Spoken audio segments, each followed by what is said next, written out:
The overall goal of this model is to determine the impact of exercise and nutrition on connective tissue synthesis and function.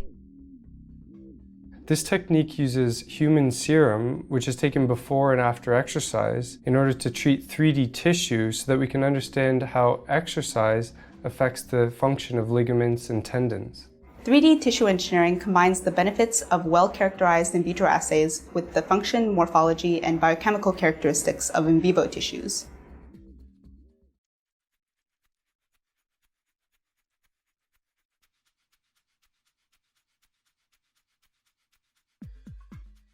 After preparing silicone-coated 35mm plates in advance, according to the text protocol, prepare anchor molds by placing 1 minute pin in the center of each cylindrical well in the molds.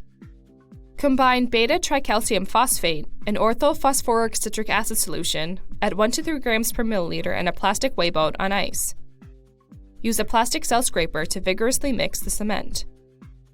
Triturate the cement to continue mixing, and pipette the mixture into the mold. Then, centrifuge the filled mold at 2,250 times G for 5 minutes. Following the centrifugation, allow the brushite cement anchors to set at room temperature overnight. The following morning, remove the anchors from the mold and pin 2 anchors 12 millimeters apart in each silicone-coated plate.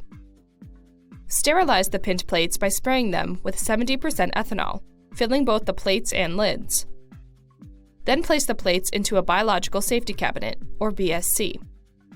After at least 30 minutes, aspirate the plates and allow them to dry in the BSC.